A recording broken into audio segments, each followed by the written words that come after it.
Alô, você que está em casa, que não está fazendo nada, ou que vai ver aquela partida de futebol.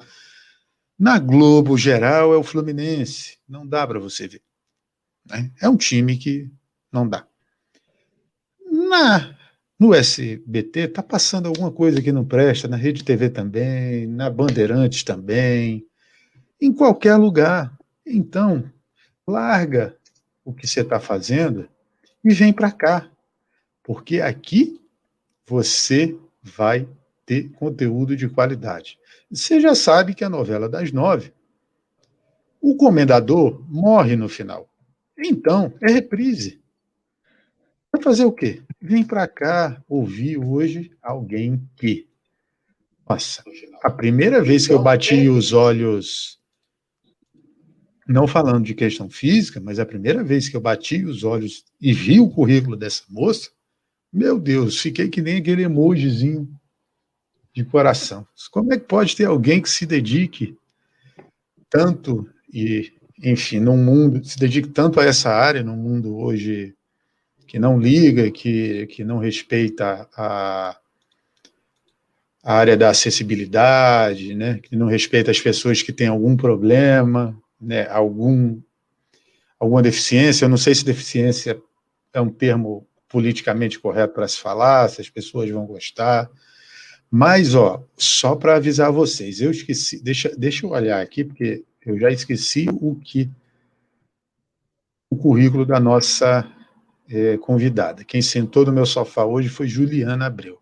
Deixa eu falar para vocês, olha só ela, professora de educação física, correto? Formada, pós em Psicomotricidade, psicomotricidade no autismo no autismo e em e outros transtornos do desenvolvimento. autismo e Outros transtornos do desenvolvimento, mas é mais e específico para o autismo. além do mais, eu esqueci de preparar a vinheta, mas se eu colocar aqui a musiquinha, vocês vão saber. Essa moça, ela é faixa preta. Entendeu? Você não se meta besta com ela. Você não se meta engraçado com ela, porque ela vai acertar um em você. Ela sabe se defender. E aí eu vou dar minha boa noite, né? Meu Boa agradecimento noite. a Juliana Abreu. Bem-vinda, Juliana, e Os, boa noite. Eu que agradeço pelo convite, fiquei muito, muito feliz. Juliana, me fala. A gente...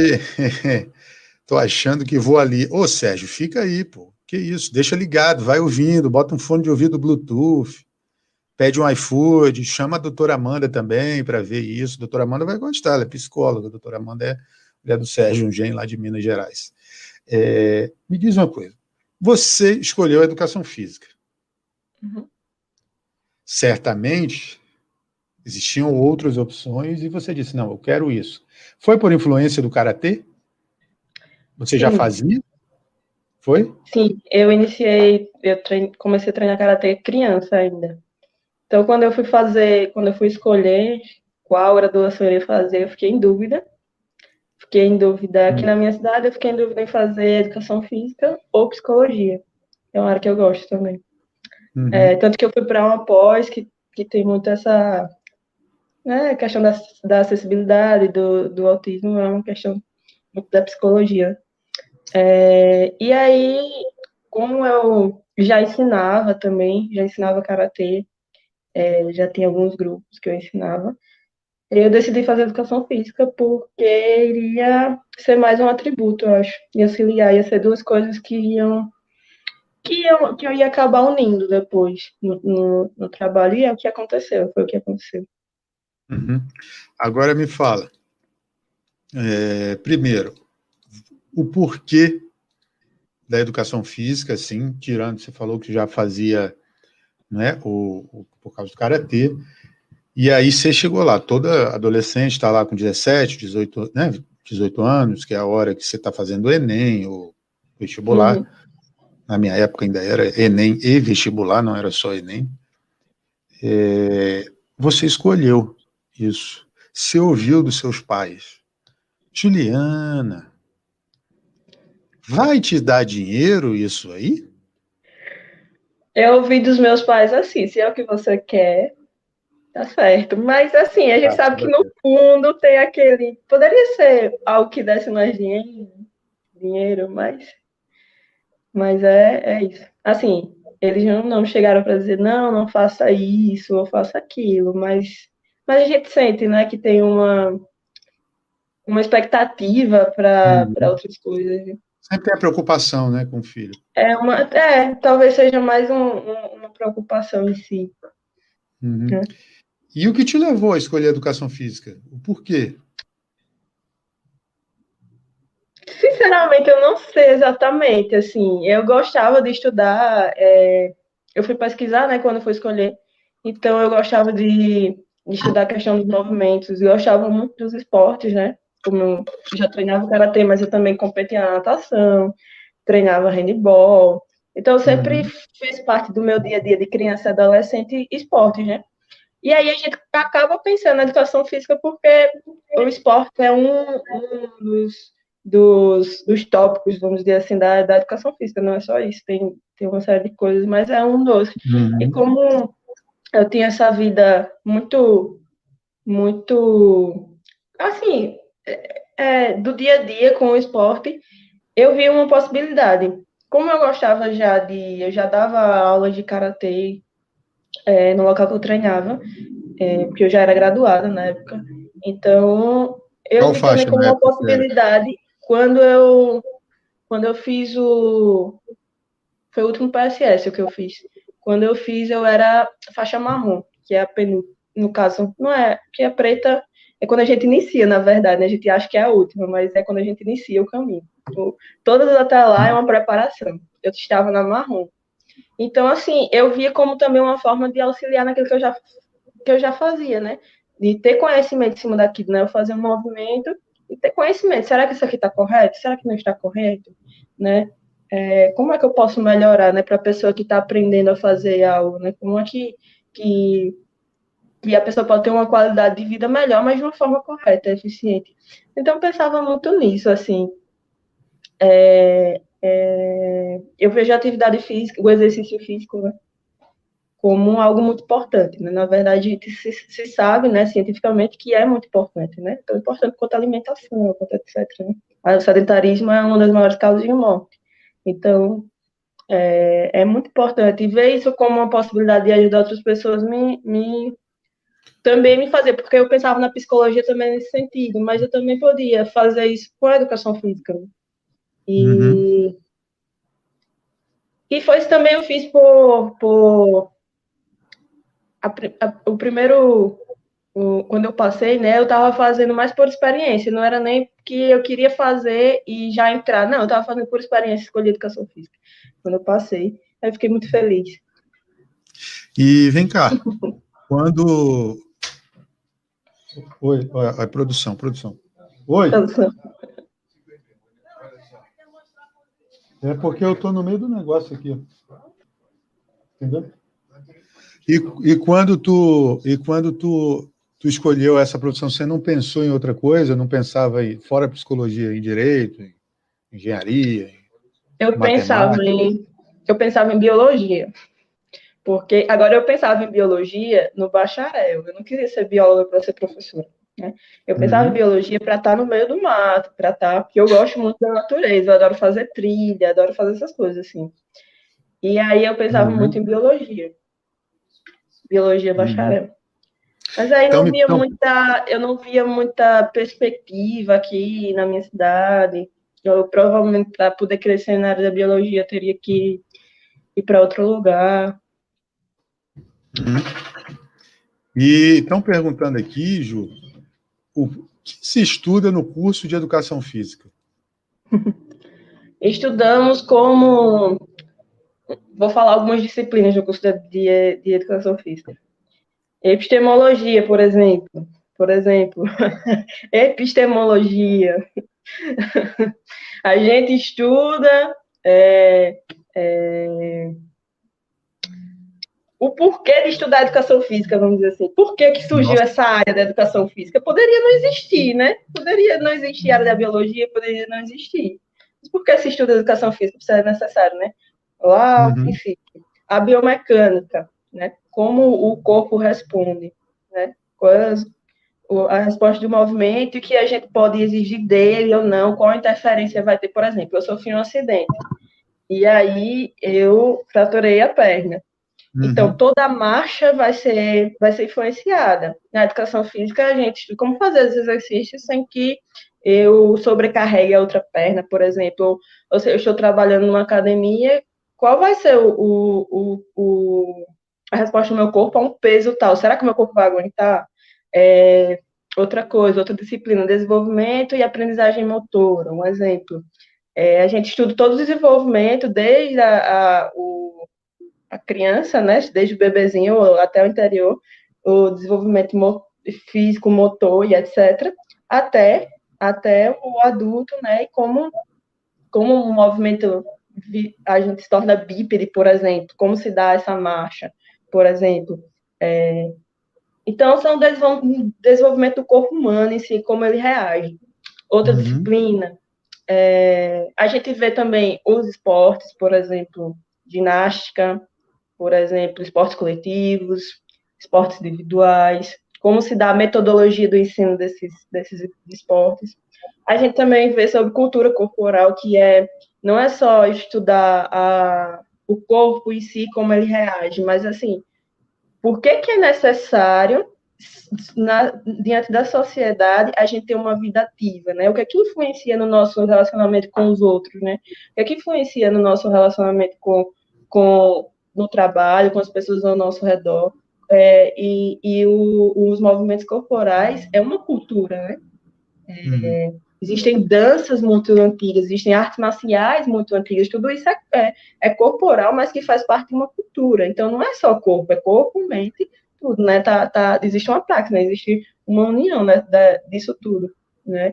Então, a gente vê também como se desenvolveu essa cultura corporal, né? Desde das primeiras danças, ou tudo que se utiliza o corpo, né, os primeiros esportes, né, como é que surgiu, a Olimpíada é totalmente antiga, né, por que isso existia numa cultura? Por que era importante parar uma guerra para se fazer uma competição, como a Olimpíada, por exemplo, porque se parava guerras para a Olimpíada acontecer, e estava todo mundo bem ali, é verdade. né?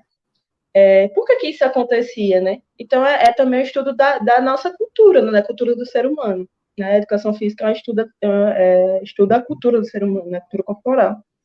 E por aí Exatamente. vai. Existem muitas outras coisas que a gente estuda na educação física. A Paloma perguntou exatamente isso, porque se estuda educação física, né? Foi mais ou menos o que você falou agora. Mas ela perguntou também, o que te motiva nessa área? Você falou de sempre você pensou, e aí já fazendo um link já assim, enfim, de como ajudar o outro, de como ajudar o próximo. Você falou isso agora mais para o começo da live. É isso que te motiva? Provavelmente sim. Eu não vejo. Na verdade, acho que não vejo algo útil se não interfere de uma boa maneira na vida de alguém. Então, porque eu poderia estudar educação física porque eu me sinto bem, porque eu gosto. Mas acho que não seria tão motivante. Por quê? Porque é uma área que realmente falta um pouco de reconhecimento. A verdade é essa. É tanto É que verdade, a pessoa pensa que tu vai lá para estudar, né? Fazer o que fazia na escola, né? Jogar bola, futebol, isso, vôlei. jogar bola não é, né? E aí, então, assim, só gostar não motiva tanto, né? Eu gosto muito de estar sempre buscando, de aprender. Se eu pudesse, eu acho que eu saberia tudo que fosse possível, mas não é possível fazer isso, né? Então, assim, aprender me motiva muito. Eu acho que sempre que eu vou dar uma disciplina nova, ensino numa universidade aqui também, no curso de Educação Física, sempre que eu vou dar uma disciplina nova, me motiva a aprender mais sobre aquela área específica, né? A gente não pode Você ser dá aula no curso especialista. mesmo? Eu dou aula no curso de Educação Física daqui, Que da legal. Universidade Paulista daqui. Que massa. Então, assim, a busca do conhecimento também é uma coisa que me motiva. Mas Uhum. no meu dia a dia, unir isso com o karatê, né, que é a minha profissão, e ver as crianças se desenvolvendo, ver adultos também aprendendo algo novo, como olhar de forma diferente a vida, é uma das coisas que mais motiva, com certeza, mais que as outras Te coisas. faz dormir com um sorriso no rosto muitas vezes. Sim, não exatamente, mas sim. É gratificante, né? É mais ou Ver menos as o porquê crianças, da por gente. exemplo, crianças com TEA, que uma das características principais das crianças com TEA é não olhar nos olhos, né? E aí, quando eu estou dando aula, assim, eles olham nos meus olhos. Então, assim, é muito gratificante, assim. É muito... ver a criança se desenvolvendo através de uma coisa que eu estudei, né? De uma coisa que eu tive que me esforçar, né, para conseguir. Uhum. Me motiva. E o Sérgio falou aqui agora que o estudo da educação física é muito mais profundo do que apenas, né, os esportes. Exatamente. É aquilo que eu disse, né? O esporte é um dos pontos, né? A educação física tem outros vários pontos, né? Uhum. A Paloma também perguntou aqui, eu não sei se você conhece ela, Paloma de Maria. Todo aluno de educação física tem que ser bom ou entender das modalidades esportivas? Não, não. Na verdade, isso é uma discussão grande dentro da academia, né? Para eu ensinar algo, eu preciso aprender, saber perfeitamente. Então, vai depender muito do profissional. Mas essa opinião, né? Porque realmente é uma discussão. Não tem que ser o melhor, você tem que saber o básico, a base daquilo que você vai fazer. Por exemplo, sabe fazer um bolo. Se você não souber o básico que é a receita, seu bolo não vai ser digestivo, né? A pessoa não vai conseguir comer. Mas se você sabe fazer um bolo simples que a pessoa consiga, né, digerir, ficar tudo bem, então tá bom. Você não precisa fazer o bolo de casamento e tal. Então, assim, o básico é necessário que você saiba, até porque a gente estuda isso, né? Então, é importante saber as regras de um jogo, se a gente está falando de esporte, né? Se estiver falando de esporte, né? Esportes coletivos. É importante que eu saiba a regra daqueles jogos. É necessário. É importante eu fazer um arremesso, por exemplo, saber fazer um arremesso. Agora, se o arremesso vai ser perfeito, né, é outra história, porque aí fazer perfeito é o papel de um atleta de alto rendimento e a gente não é, né? O profissional de educação física não é um atleta de alto rendimento. Pode ser também, mas não é. Então, assim, saber fazer, mas não precisa ser perfeitamente, né? Uhum. Juliana, e aí, sim, você falou um pouco do karatê e tal, não é? Eu queria te fazer uma pergunta antes de partir para a parte do TEA e dessas outras situações. Você falou que a faixa preta é a faixa que se começa. Né? Interessante isso, né? A gente acha que chegou na preta, acabou a conversa, já sei de tudo. Na verdade, não. Na verdade, a faixa preta é onde a gente começa o caminho do karatê, que é onde você vai se dedicar ao máximo. Na tradição do Mas, karatê, hum, as faixas coloridas é para você aprender o básico e aí você começar realmente um caminho sabendo o que é aquilo. Mas assim, a maioria das pessoas param, às vezes, ou acham que a faixa preta é o topo. Não é, né? uhum. É onde eu começo realmente a caminhar no karatê, as artes marciais orientais, tem É muito como se do fosse um no karatê do. preparatório para você. É como se fosse um preparatório para você chegar ali, desse ponto você partir. Desse ponto você partir, infelizmente não se é visto muito isso atualmente, né? O pessoal vê muita parte competitiva, então acho que o caminho é esse. E às vezes é assim, mas olha, no Japão, não existia faixas coloridas, né? As faixas coloridas foram criadas depois, né? E era assim, você era faixa branca e você treinava, treinava, treinava, treinava, anos e anos e anos, e aí se tornava faixa Uhum, preta, quando seu sensei, seu mestre, não, agora você está uhum, preparado. E você se tornava faixa preta. Quando você se tornava faixa preta, você tinha que treinar mais e mais ainda. né? É, Uhum. porque, assim, a arte marcial não é uma coisa que você vai aprender uma técnica, aprender, então tá bom. É um desenvolvimento do caráter, né? É sempre é sempre progredir, é sempre se aperfeiçoar, é mais do que uma coisa física, né? Então, por isso que que não é. Porque eu poderia aprender até são imensas as técnicas de karatê, mas eu poderia até aprender todas as técnicas de karatê. Eu seria faixa preta? Não, faixa preta não quer dizer isso, né? Faixa preta quer dizer que você está iniciando o caminho, né? O caminho de aperfeiçoamento pessoal, né? Uhum. Eu abri o site do Kobe aqui, ele está falando: o ensino do karatê moderno divide-se em Kihon, eu imagino que seja isso, kata e kumite. Kata e kumite. Agora, como é que se chega a sensei? Como é que se chega a sensei? Então, uma das coisas que o pessoal confunde é faixa preta com sensei, que não é isso. Você pode chegar à faixa preta, mas nem por isso você é sensei, certo? Faixa preta é um praticante de karatê, tá? Uhum. Não quer dizer que ele é sensei, que ele pode ser Sensei professor. é tipo o senhor Miyagi? Hã? Sensei é tipo o senhor Miyagi? O senhor Miyagi seria mais um mestre, né? Aquele que já está um pouco mais longe, né? Mas assim, o sensei, ele tem que ter uma autorização para ensinar, né? A partir do seu sensei. Por exemplo, tem autorização do meu sensei para Sim. ensinar e da federação da escola de karatê que participe. Então você tem que passar por um. É como se fosse na graduação, que você faz os estágios, por exemplo. Uhum. Mas você tem que passar por um processo que é mais do que somente ser o praticante de karatê. Porque se você for só o praticante de karatê faixa preta, você é mais um aluno que é faixa preta, poderia ser marrom, etc. Você não é sensei, você não pode dar Uhum. aula, você não tem Uhum. autorização para dar aula ainda, entendeu?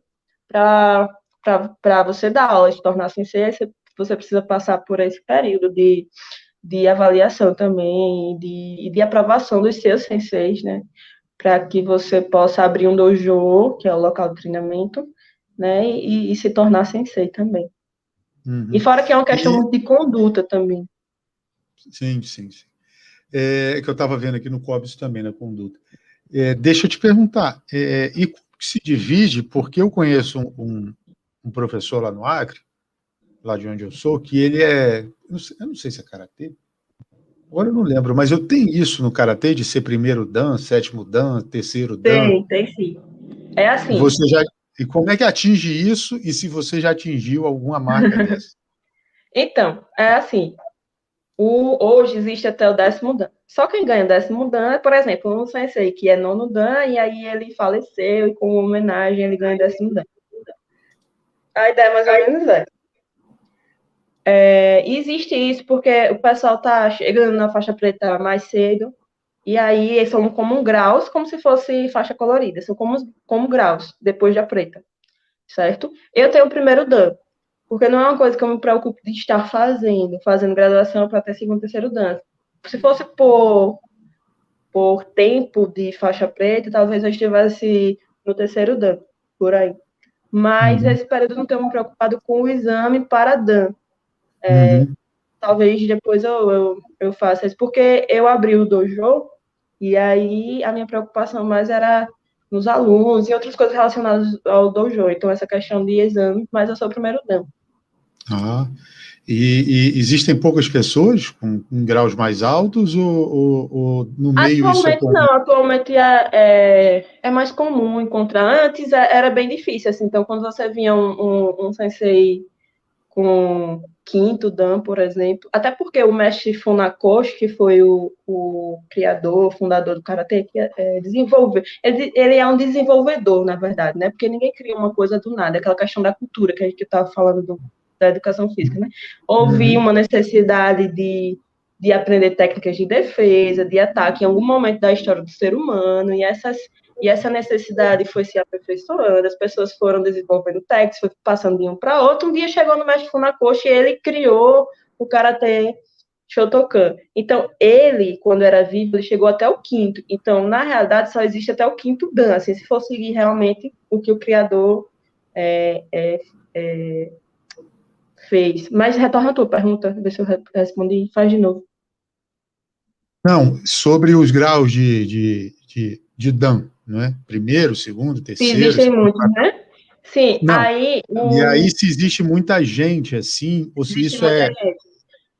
pouca Ó, gente, tipo, ou 10º Dan, só existe tantos na modalidade e tal. a partir do quinto é mais difícil de encontrar. Eu não sei dizer quantos tem aqui, não vou saber dizer quantidade, mas assim, a partir do quinto Dan é mais difícil. Até o quinto está sendo bem comum encontrar agora. Uhum. O pessoal tá tem um amigo que está falando, fez jiu-jitsu, mas não entende nada de karatê. Só que você falou das palavras, dos termos que você está usando, né? Palavras muito difíceis. Eu falei para ele, é verdade. E eu só sei. Ai, desculpa. Não, e as pessoas entendem. E eu só sei muita coisa, por exemplo, de ver tanto Sensei Sport TV, né? Ou ver muito PFC, essas coisas assim, que os caras são especialistas, né? Em artes marciais e tal, que aí tá lá o Flávio Canto, Sim, assim, enfim, aquela galera toda lá, do judô e tal. E eu achava, por exemplo, eu não sei se no judô, no jiu-jitsu é assim, né? Você chegou na faixa preta, aí é que vai, né? A entrada, né? Mas eu achava que, para mim, uma pessoa comum era desse jeito, né? Que você chegou faixa preta, o cara saía na rua, eu sou faixa preta, que nada, né? Tá só começando. é só começando.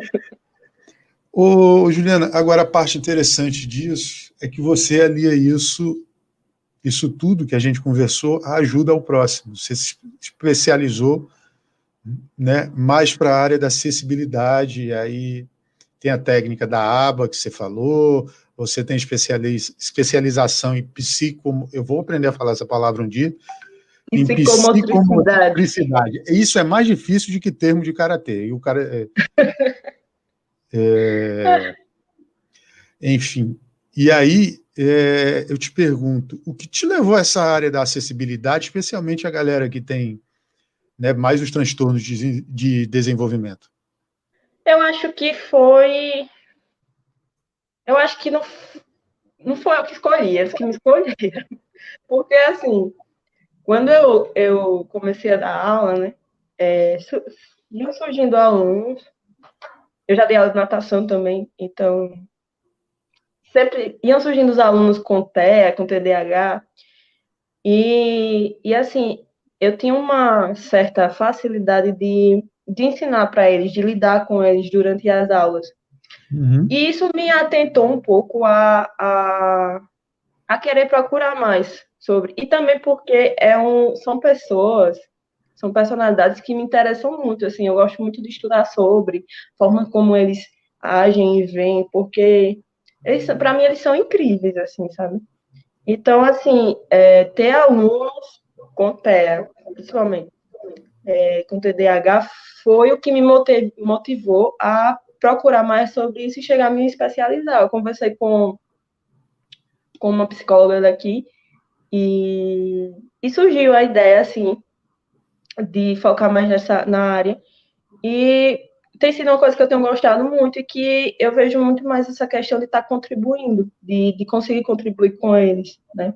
Aí eu fiz a capacitação em aba, como a gente estava falando, que é uma das principais ferramentas para tratar com esses tipos de dificuldades no desenvolvimento, né? Uhum. Então, tem sido muito interessante, assim. Me instiga a querer procurar mais, a querer estudar mais. Uhum. E o que é A aba? aba é análise, a aba é uma ciência que na tradução é análise do comportamento aplicada. Tem base em alguns estudos de Skinner e etc. no comportamento. Então, se baseia em você analisar o comportamento e dar reforços positivos para a pessoa. Isso geralzão, sabe? Assim, resumindo em uma frase, é isso, mas tem muita coisa Porque por tem trás. vários E amigos. tem muita coisa, assim. Mas é basicamente isso, análise do comportamento aplicada.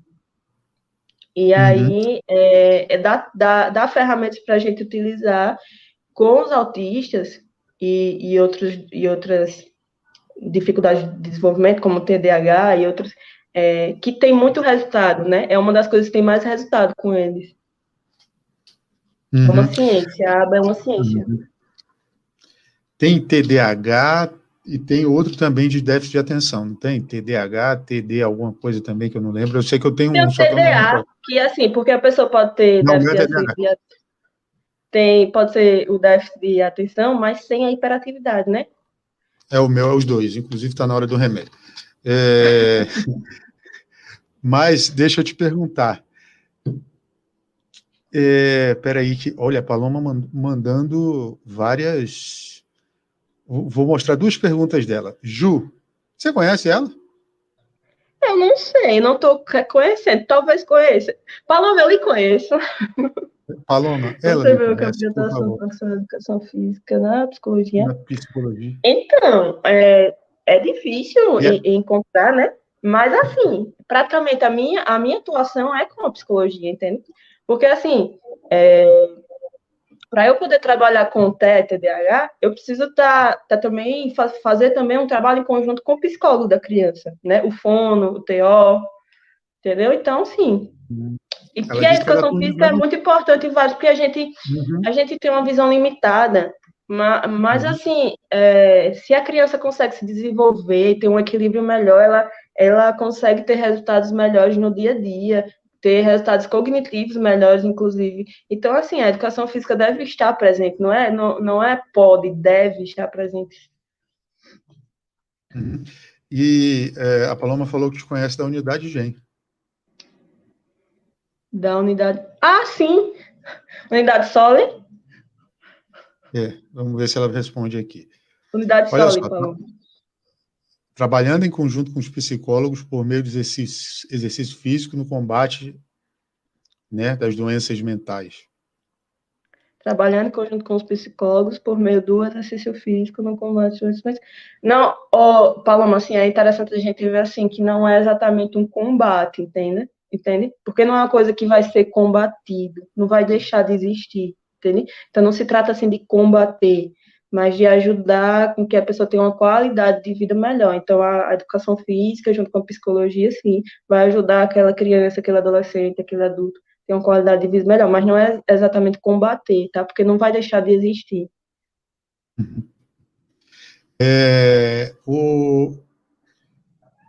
Olha, a Paloma disse que no TCC dela ela quer seguir esse caminho de acessibilidade. Paloma, fala para a gente depois o que você, qual a sua área, só para gente, para a gente ver aqui. Legal que o meu, como eu falei para a Ju, ia ser Se sobre eu me. acessibilidade. Um abraço para o meu professor que está me vendo, que ficou de fazer, eu não vou citar o nome dele aqui, mas se esse vídeo um dia chegar na mão dele, mande um abraço, professor. Responda o meu e-mail, que o senhor não respondeu ainda. E parabéns pelo Se eu seu me filho, recordo bem, a que acabou de Paloma, nascer. ela gosta muito da ginástica, né? Da academia. É, Paloma? Opa, Paloma, vai, quem sabe, está no sexto período de educação física. Ô, Paloma, queremos você aqui, hein? Me formo ano que vem. Legal, Nós Paloma, vamos, nós legal. vamos, nós vamos negociar ela aqui, hein, Ju?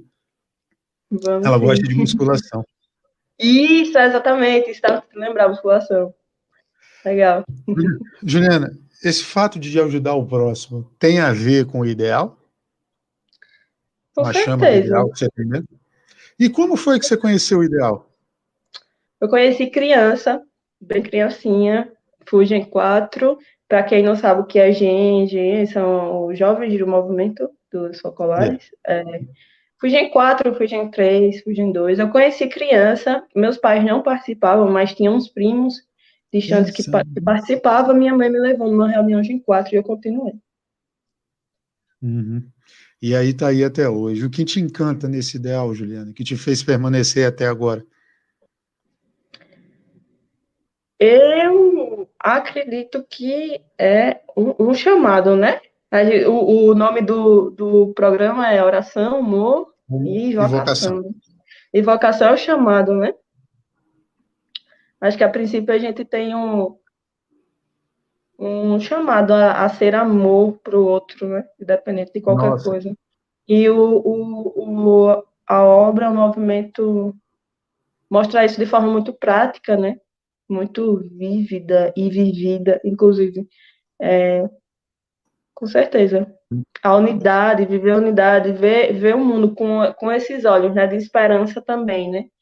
E conseguir mudar concretamente alguma situação para o bem é uma das coisas que me chamam muita atenção. Amanda Santos Matos diz que está adorando o programa. Ai, que legal, Amanda. E a gente cravou essa frase aqui, sempre que vem alguém, a gente crava uma frase, né? Um chamado a ser amor para o outro, independente de qualquer coisa. Abreu Juliana, 2021. Pronto, pode gravarem aí para vocês. Ju, a gente fala de vocação, não só profissional. Você participou do Chamado a Servir. Para quem não sabe, o Chamado a Servir é um encontro que a gente tem, que ajuda, né, mostra as vocações possíveis dentro da obra, né, das perspectivas que você tem dentro da obra. E aí eu te pergunto, qual a perspectiva que a Juliana tem hoje? Em relação A vocação. à vocação, eu acho que metade de mim, eu penso numa família, porque eu amo muito criança e eu tenho muita vontade de ter filho e de, sei lá, a ideia de criar um serzinho para o bem no mundo parece instigante. Ao mesmo tempo, tenho 50% de mim também de doação completa, assim, né? De me doar completamente por algo, por um ideal, por um ideal. Por um ideal. Então, eu acho que é 50-50 aí. E assim, na verdade, esse doar completamente também está presente nas duas coisas, né? Eu acho que eu tento viver as duas, as 50% e 50% do outro no meu trabalho, porque eu tento tratar os meus alunos crianças como se fossem, né, aquele cuidado que eu teria se eu tivesse um filho. E, ao mesmo tempo, eu tento buscar esse ideal, né, também no que eu faço, né? Olha, Enquanto, tem enquanto gente eu aí não... dizendo que o matrimônio é uma vocação belíssima. O último convidado aí da. Sim, é muito bela. Na verdade, todas as vocações são muito belíssimas, assim, eu acho lindo tudo. Às vezes eu fico, mas como eu posso achar tudo tão lindo de forma igual, né? Olha, quem está aqui? Cristiano Epifânio, grande químico, né? Vai construir a nossa primeira bomba, a bomba de amor, no caso, né? Porque bomba nuclear não dá muito, não. Cristiano, depois me manda uma mensagem no Zap aí, por favor, que eu queria falar contigo, inclusive, eu lembrei de uma coisa. Se você puder, porque eu perdi seu número e, enfim, se você puder fazer isso por mim, eu agradeço. Manda uma mensagem no Zap aí, por favor. Juliana, e existe alguém que você já tem, assim, uma estrada para uma Eu das já tenho vocações, né? Desculpa, repeta a pergunta, por favor. Você já tem uma estrada para uma das vocações? Não, eu estou... inclusive, essa semana eu estava conversando com uma focolarina sobre isso, né? Eu estou num período de discernimento, assim, de entender. É como se eu estivesse no cruzamento, né? Para que rua eu vou? Eu acho que o período é esse, assim, de entender qual será essa estrada. Mas, assim, antes de qualquer coisa, essa questão da vocação, eu estava vendo algumas coisas, né, sobre a primeira vocação, né? Independente, né, de qual estrada seja, mas a nossa, no movimento, vamos dizer assim, seria a unidade, né? Seria na unidade, né? E já é um chamado, né? Já é Já.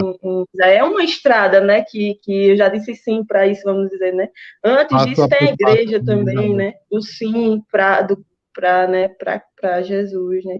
Antes disso tem a vida, né? O sim para a vida, né? O ser humano. E aí a gente vai seguindo cada uma dessas estradas e vai encontrando a próxima, uma hora. Mas é que nem aquela música, né? Da estrada se abre. Não dá E para. uma estrada se abre. É isso aí. Passo Tava a... com... realmente, passo Oh, a... Pode oh, falar. oh, oh. botando isso tudo que a gente conversou no liquidificador, te dá essa vontade, então, de ir batendo, te dá essa vontade, então, de ajudar o próximo. Ah, com certeza. Acho que faz parte do que a gente escolhe para a vida. Se não tiver uma utilidade para outras pessoas, acho que não faz muito sentido, na verdade. Porque a gente estaria numa sociedade, porque a gente estaria numa família, ou numa comunidade, ou numa obra, se eu não tiver uma influência positiva para outras pessoas, não faz, para mim assim, para mim isso não faz sentido, né? Acho Paloma falou que que uma hora chega no destino. uma hora chega no destino, né? É. Também é muito de ter coragem, né, de ver os passos e as características, de ter coragem também de dar cada passo, né? Para quem leu a palavra de vida desse mês já, né, de junho, fala muito, tem um grupo de jovens da Alemanha que fala, né, eles criaram esse projeto de levar a felicidade, simplesmente, assim, não é? Por uma hora, quer dizer, fazer a pessoa se sentir feliz do jeito que seja. Que aí, através disso, o que, que a gente atinge para a gente? A gente recebe, né? Aí é dando que se recebe, já dizia o grande ditado aí que vem desde sempre. Passando um pouco agora para a oração, o quão importante foi a oração nisso tudo para você? A oração, eu acho, discernimento. Eu acho que a Uhum, oração dá muito discernimento. No mundo é muito fácil a gente se distrair, não sei. A oração dá muito discernimento. uhum, Contato com Jesus, é ter essa vida mais íntima com Jesus. Com certeza, a oração é ter esse contato, esse diálogo. Eu não vejo a oração como eu vou pedir alguma coisa a ele. Não, não é isso, assim, é conversar, vou conversar com quem me criou, né? Vou conversar com aquele que sabe qual é o meu propósito aqui, que pode dar respostas. É claro que uhum. nem sempre isso acontece, né? Assim, nem sempre a gente tá nessa disposição, assim, de perceber, mas e oração também é uma. Isso me lembrou a frase de um santo, não lembro qual é. Que ele diz que o cristão sem oração é como um soldado sem arma, né? Então é uma arma, né, para a gente viver o dia a dia, né? Para a gente conseguir lidar com as coisas. Né? Uhum. Deixa eu dar uma olhadinha aqui. Um cristão sem oração? Um cristão sem oração é como um soldado sem arma. Acho que é de José Maria Escrivá, se eu não me engano. O São José Maria Escrivá, o fundador da Opus Dei. Ele fala isso. O católico sem oração como um soldado sem arma. É mais ou menos isso mesmo. Ju, por que eu estou te falando de oração? Eu sempre faço esse paralelo com as pessoas que tem aqui. Por quê? Porque tem uma música que Santo Afonso de Ligório, eu acho que então São José Maria deve ter repetido isso, lido, né? O Sérgio está falando aqui, mas enfim, aqui está falando de São José Maria. Eu te fiz essa pergunta, a gente fala de oração, porque tem uma música que eu gosto muito, e aí não é uma música religiosa, né? Uma música gospel. Para quem não sabe, gospel é religioso. As pessoas entendem que gospel é evangélico, protestante, não, é religioso. Que é uma música do Gilberto Gil que fala: se eu quiser falar com Deus.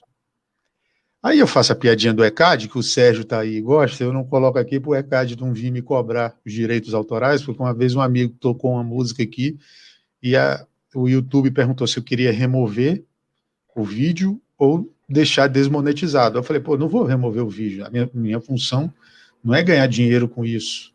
Né? É como você falou, como eu falei para você, é levar um pouco da experiência das pessoas, mostrar que não é tão complicado, né?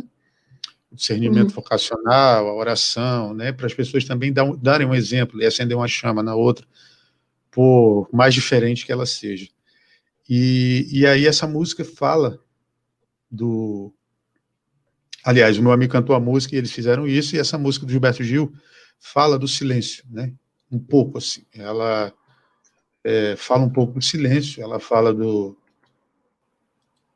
Aliás, deixa eu ver aqui,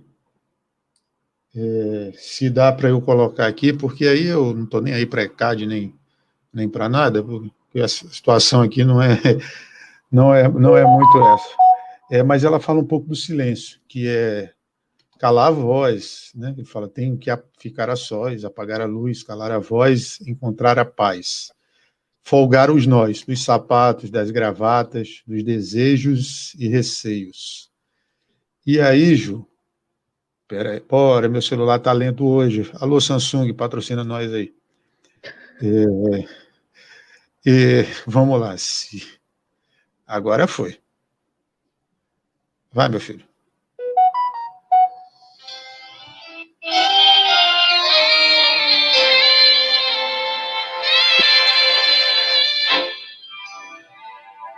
Se eu quiser falar com Deus,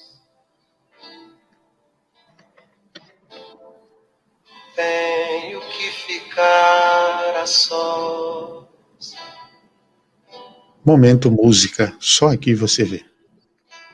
Tenho que apagar a luz.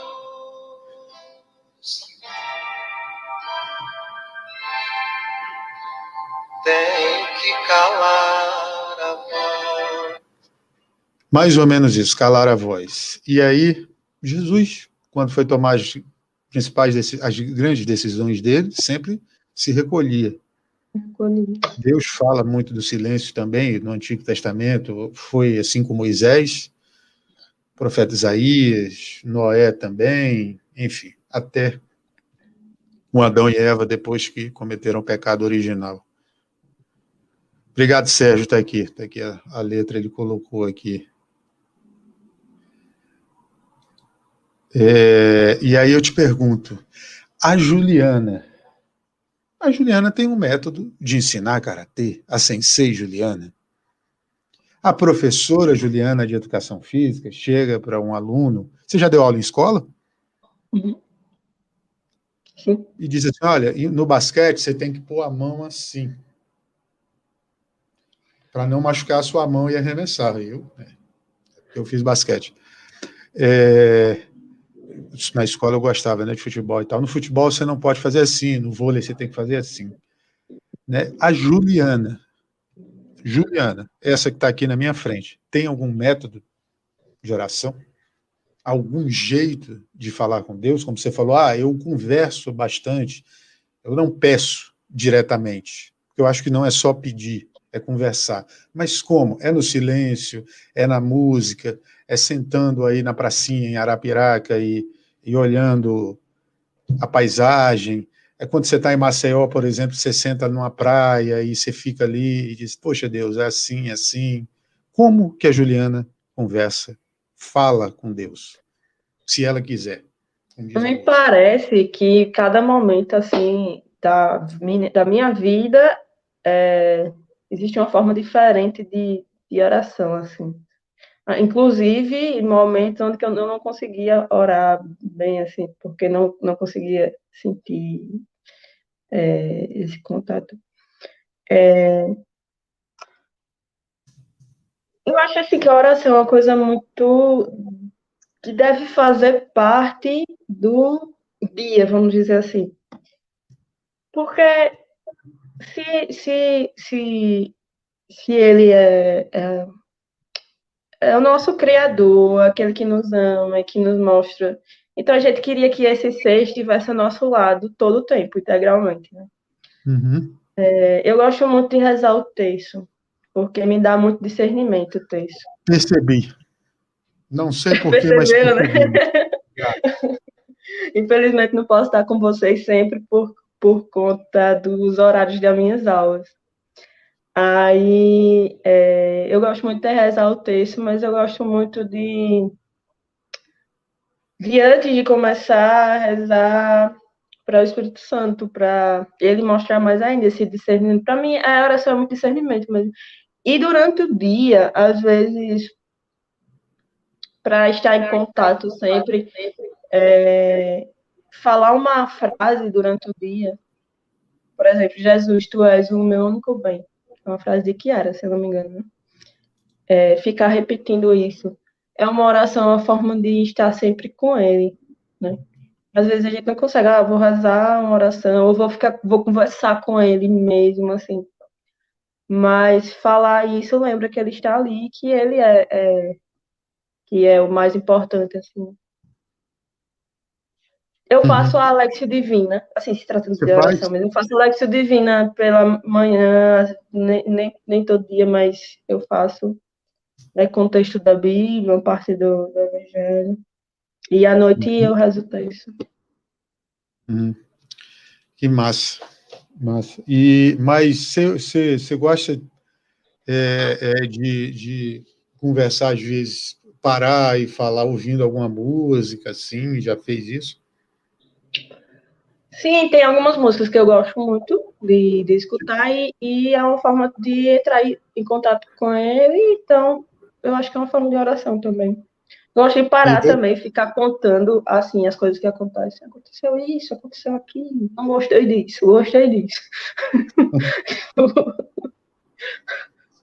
Uma coisa que eu fazia muito, o que eu faço, né, quando eu estou no Rio, agora, por causa da pandemia, eu estou um pouco, né, fechei lá o apartamento e tal, mas eu estou um pouco longe, é a minha varanda dá vista para o Cristo, né?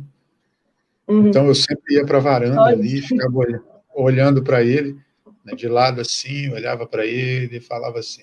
Aí ficava olhando, só olhando. Acho que ele sabia o que estava. Ele sabe, né? No caso, ele sabia não, porque ele está aqui com a gente, inclusive. Acho que ele sabe, né? O que se passa na cabeça da gente. Sabe o que cada um dos discípulos dele quer, né? E o pai sabe o que os seus filhos têm no coração. Ô, Juliana, você perguntou no começo, né? Oração, humor e vocação. A gente falou de oração aqui, a gente falou de vocação. Agora é a parte que você conta piada. Pode começar. Conta piada. Brincadeira. Brincadeira, brincadeira. Não, eu falo de humor por quê? Porque Chiara disse, né, que o sorriso, o Sérgio pode me corrigir aí, alguém que está aí do movimento, o sorriso é o distintivo de um gene, né? É o distintivo de um membro do movimento. O Papa Francisco disse há 2 semanas atrás, e disse em 2016, e algumas homilias ele vem dizendo que a alegria é a identidade do cristão. Existem alguns bons exemplos aí para a gente, né? Como o Padre Léo, eu não sei se você já ouviu alguma. Acho que já ouviu, claro. Quem não ouviu pregação do Padre Léo e quem não riu com alguma pregação do Padre Léo. Existe o Padre Christian Shankar também. Para os protestantes, os irmãos protestantes, tem o pastor Cláudio Duarte. A gente tem São Felipe Neri, que é o padroeiro dos comediantes. Semana passada foi dia dele, né? Até o Sérgio me lembrou na live. E tem Santa Teresinha falava de um cristão com um coração azedo, cheio de espinhos, que Chiara também falava muito isso. São João 23, que foi quem eu peguei assim para usar como base aqui para a gente, que é o Papa mais engraçado da história, e tem várias anedotas, né, e várias piadinhas assim curtas, como, por exemplo, quando ele foi eleito andando no trono papal, eu sempre falo aqui, as mulheres olharam e diziam, nossa, como o Papa é gordo e feio. Aí ele parou, desceu Que e disse, ousadia, mas... né? Oi? Que ousadia. Que ousadia, né? Aí disse, eu não fui eleito num concurso de beleza, né? Eu fui eleito para ser Papa, então a situação é outra, diferente. E a outra, chegaram irmãs de uma congregação de São José e disseram, Papa, nós somos irmãs de São José. Aí ele olhou para os assessores e disse, e para elas, nossa, de 2000 anos para cá, vocês estão muito bem conservadas, Também. hein? Fora as outras, do tipo, enfim, que ele tem aí, ele era conhecido muito também como a última, né, que é os trabalhadores do Vaticano, ele sabia que tinha muita gente que enrolava, e perguntaram para ele, Papa, quantos trabalhadores tem o Vaticano? Quantos trabalham aqui? Tipo, querendo saber o número de funcionários. E aí ele falou, acho que é a metade. Tipo assim, o resto fica descansando com o pé na mesa. Mas são exemplos de humor que a gente tem, né? A Paloma está falando de Chiara Lute também, de um bom exemplo de entrega, né, de humor até mesmo na dor. E aí eu pergunto para você, batendo mais uma vez tudo que a gente falou no liquidificador, se a gente não colocar o humor em 25 minutos, ela mudou o rumo não só da dela, mas de várias histórias. Batendo tudo isso no liquidificador, Ju, se eu não colocar o humor como ingrediente, vai ficar bom? O suco? Não vai mesmo. Não vai? Não vai, porque não faz sentido você fazer uma escolha, né? Se você escolhe ser cristão, ou até qualquer outra escolha, né?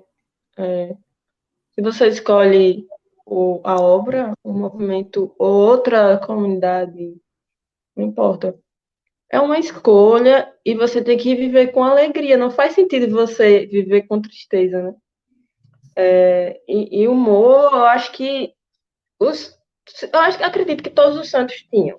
É porque uns mostram mais, mas eu acho que todos os santos tinham, porque precisa ter, eu acho que faz parte, assim, de uma vida plena. E se você vê que entende como a religião ou como a sua escolha, o seu modo de vida é pleno e realmente realiza, precisa ter humor, precisa ter alegria.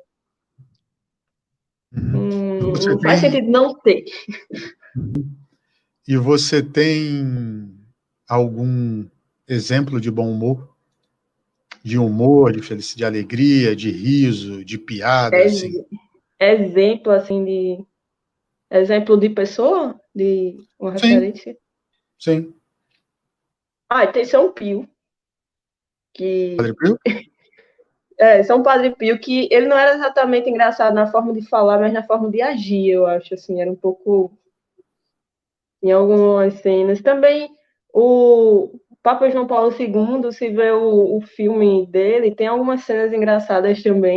Olha, eu esqueci dele, ele está bem aqui. Ele está bem aqui, ó. Desculpa aí. Inclusive, o nome dos nossos estúdios aqui, João Paulo II, ele está bem aqui, eu esqueci de falar dele. Obrigado por lembrar. E São Francisco também tinha muito humor. Os franciscanos têm muito humor. É tanto que o nosso Papa, né, vai não vai, solta algumas coisas engraçadas por aí. Bom, agora essa semana, né, que ele fez como a última. Brincadeira com os brasileiros e as pessoas não entenderam. O Ju, a gente já tem uma boa conversada. Estou gostando demais. Mas aí agora a gente vai para a parte final. Hoje a gente não vai ter arquivo confidencial, porque eu esqueci de combinar a pessoa que eu tinha combinado. Você sabe que aqui existe um quadro que nunca se viu na televisão brasileira, chamado arquivo confidencial. Nunca foi feito. Quem diria? Né? E eu combinei com uma pessoa que te conhece de aparecer aqui, mas infelizmente ela está ocupada né, em um compromisso. Essa pessoa, ou esse ser, eu não sei se é homem ou se é mulher.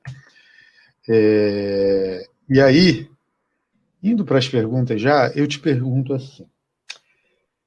A Juliana tem uma oportunidade. Juliana, aí em Arapiraca tem algum lugar que a galera vá para comer uma pizza, para comer uma coisa que seja conhecido? Uhum. Tipo, cita aí, dá um nome aí para mim. Qualquer um. coisa. O que você vai, que você prefere, assim, que você gosta. Açaí do Pirata. Eu vou fazer pra Nossa, não sei porque eu já ouvi falar desse açaí do Pirata. E outro. Aliás, tipo, tem um tango lá no Rio de Janeiro, no Flamengo, que todo aniversário de um gen era feito lá, né? Antigamente, o tango ou um restaurante na Tijuca. Não sei por quê.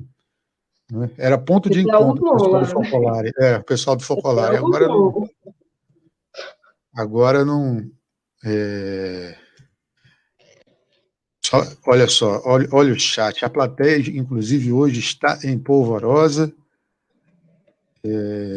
porque estamos batendo recorde de audiência. João Kleber hoje perdeu, a Rede TV perdeu para a gente hoje, e a gente não tem patrocínio.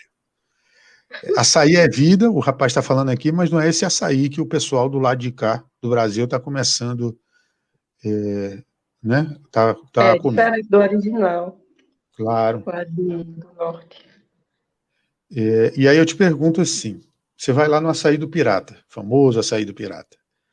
Sentou lá, tem uma mesa reservada. Juliana, Sensei Juliana Abreu, vamos botar assim, professora Juliana Abreu.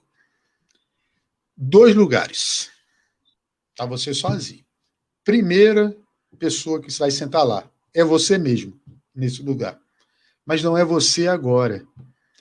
É você há 10 anos atrás, quando estava discernindo ainda o que queria para a vida. Essa pessoa, você chegou para você, nossa, que papo meu doido, né? Você chegou para você e disse: Estou visualizando aqui a situação. Juliana, qual conselho você me dá?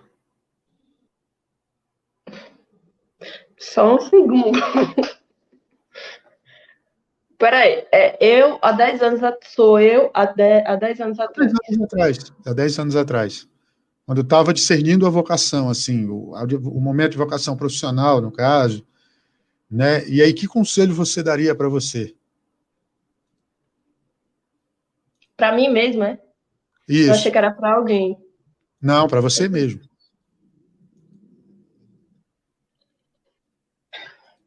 Seja, seja firme no caminho. Não deixe nada nem ninguém lhe desviar do caminho. Acho que é isso. Entendi. Falando, falando, falando nisso, você tem, hum, você tem um santo de devoção, não tem? Qual é o seu santo de devoção? Eu tenho alguns, pode ser tudo. Eu tenho um anjo. Assim, santo eu tenho vários, mas eu tenho um anjo. Posso falar o anjo? Pode falar o anjo, É o arcanjo São Miguel. o Miguel. Mas tem mais algum santo? Ai, Vamos tem convidar um, São tem Miguel e mais um. Ai, só um. Peraí.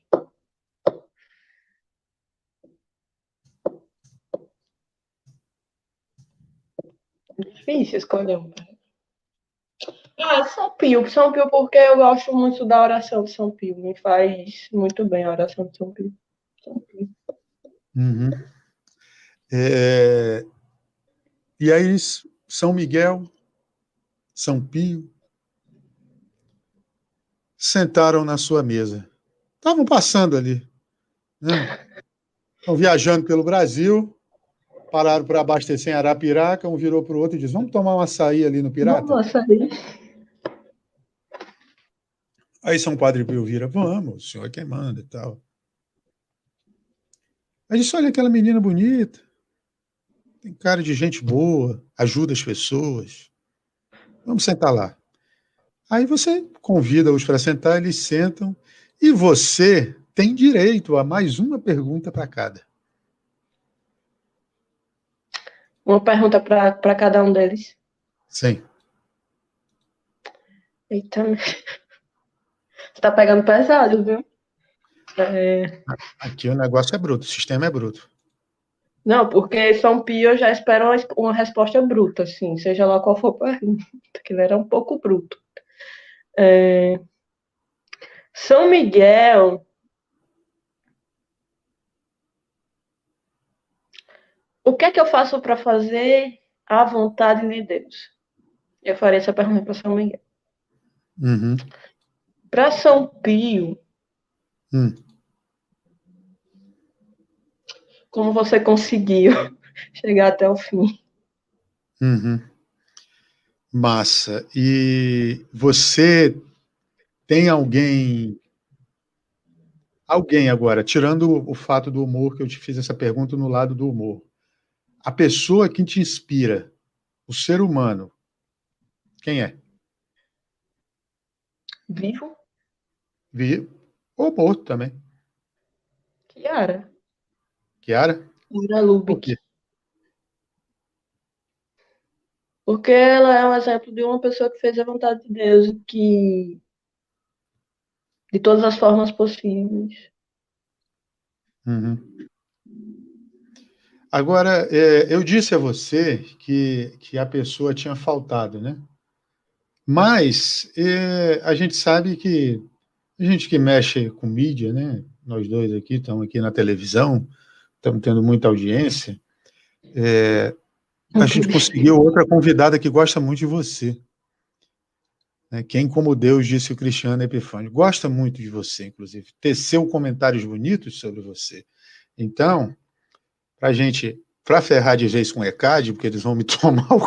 Brincadeira. Vamos soltar a vinheta.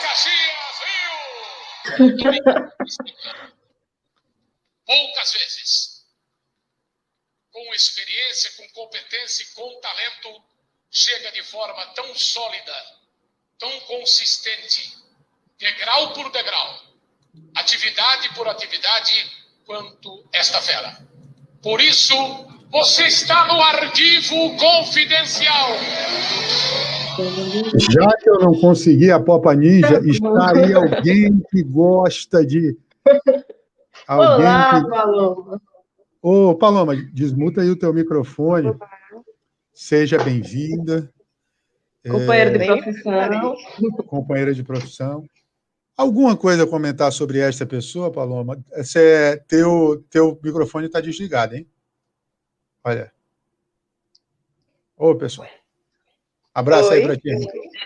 Alguma coisa a comentar sobre essa menina bonita, gente boa? Você falou que... eu conheço... Pode falar, Desculpa. pode falar. Conheço o Ju bem pouco, na verdade. A gente faz parte da mesma unidade GEM, iniciada esse ano.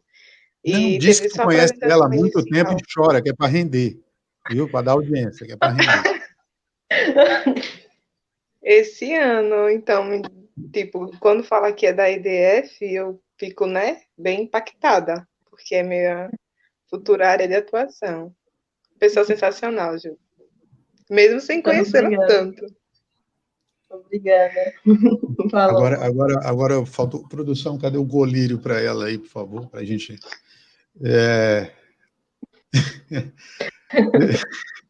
Ju, foi algo improvisado. Eu tinha conversado com Regina, que falou que gosta muito de você. Como quando eu vi Paloma falando também que quer ir para esse lado e que gosta muito de musculação, eu falei, vou chamar a Paloma para participar do final aqui com a gente. Então, assim, estamos quase 1h10, você me perguntou qual é a duração, como fazer e tal, eu te falei, é mais ou menos a média, 1h15, 1h30, 1h15, né?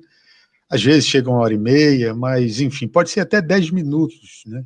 Preenchendo e enchendo o espaço, né? Que a gente está vendo aqui a Amanda da unidade de vocês também, tem Letícia Andrade, o Sérgio, o Cristiano, o Murilo, que estão lá na Mariápolis Geneta, também vendo a gente, né? Quando toca o coração de alguém, eu acho que a missão é cumprida, independente do tamanho.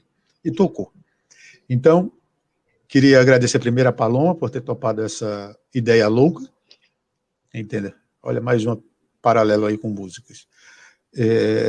E queria agradecer a você, né? Dizer que, de fato, o seu trabalho é encantador, não é? Não é ninguém, não é qualquer pessoa que tem paciência para lidar com as pessoas que têm esse transtorno de desenvolvimento, não é? Seja TDAH, né, ou seja até o autismo, que é muito mais desprezado, muito mais desrespeitado na sociedade. Porque eu acho que TDAH tem tanta pessoa, eu, por exemplo, vim descobrir tem 3 meses, né, a gente está conversando uma coisa que já puxou a outra, não é tão forte assim, mas enfim, é brilhante, você vê alguém da sua geração, você vê alguém, né, você vê uma menina assim, se dedicar a isso, dá a sua cara a tapa praticamente numa sociedade que não respeita as pessoas, que não dá condições e nem acessibilidade. Muito obrigado, de verdade. Se eu pudesse, eu te dava um abraço agora, de verdade mesmo. Mas, primeiro, que está distante, e segundo, que não pode dar abraço, né? Como a moça do consultório do meu médico me falou, não me dê abraço, porque não pode. Eu falei, calma, então toma aqui. Obrigado, Ju. Antes de você falar, só um minuto. A unidade Soli está com você nessa jornada de discernimento. Que o seu caminho seja sempre abençoado. Amém. Obrigado, Ju. Obrigado, de verdade. Gabriel, muito obrigada pelo convite e obrigada por todas as palavras, de verdade. Falar, assim, para as pessoas, né? Porque as pessoas estão escutando, assim, se ficar algo bom para mim, eu fico feliz e rezem para que eu seja sempre coerente com as coisas que eu falei, sempre. Obrigada, Paloma. Nada, Ju, beijo. Como minha companheira, beijo de profissão. Muito obrigada, Gabriel, de verdade. Eu que agradeço você, agradeço a todo mundo que viu a gente, agradeço ao meu pai que entrou aqui também, deve estar vendo a gente lá. Aqui é assim, tudo no ao vivo, então tem essas coisas e por isso a intenção é fazer as pessoas se sentirem tocadas e alegres e sorrirem. Como a Ju está dando esse belo sorriso, como Paloma já deu agora, como Letícia e todo mundo devem ter dado aí. Antes da gente finalizar, a gente sempre reza o Pai Nosso e uma Ave Maria. Então, eu queria pedir que você puxasse o Pai Nosso e eu completasse, né? As duas orações, puxa e eu completo. E Paloma também, se quiser acompanhar a gente, sinta-se à vontade. Em nome do Pai, do Filho e do Espírito Santo. Amém. Pai nosso que estás no céu, santificado seja o vosso nome. Venha a nós o vosso reino, seja feita a vossa vontade, assim na terra como no céu. O pão nosso de cada dia nos dai hoje, perdoai-nos as nossas ofensas, assim como nós perdoamos a quem nos tem ofendido. E não nos deixeis cair em tentação, mas livrai-nos do mal. Amém. Ave Maria, cheia de graça, o Senhor é convosco. Bendita sois vós entre as mulheres, e bendito é o fruto do vosso ventre, Jesus. Santa Maria, Mãe de Deus, rogai por nós, pecadores, agora e na hora de nossa morte. Amém. Amém. Beata Chiara Lute, rogai por nós. Rogai por nós. Santa Clara de Assis, rogai por nós. São Padre Pio, rogai por nós. Amém. Senão ele foi tomar o açaí, ele pode ficar chateado. Você falar dele, né? E ele é brabo. Galera, isso. Estamos finalizando. Quem quiser saber quem é Juliana Abreu e como seguir o trabalho dela, está aí embaixo. Eu deixei anotado aí na descrição do vídeo. Vai lá, segue, tem muito vídeo bonito, tem muita coisa legal. Para você que não ouviu ou vai ouvir, ou para vocês que querem recomendar para alguém, amanhã, provavelmente, que é quando o vídeo sobe, que ele leva um tempo para ser processado no YouTube, vai estar Spotify, Deezer, e Google Podcasts e demais aí ferramentas, né, ou rádios piratas que contrabandeiam a gente, né, enfim. É isso. Meninas, muito obrigado, Paloma, muito obrigado, Júlio, mais uma vez. A gente vai encerrar, e um abraço a todos. Eu peço só que não saiam, para a gente não cair aqui. Um beijo, Deus abençoe a todo mundo. Tchau, até a próxima. Sexta-feira tem mais. Tchau, tchau.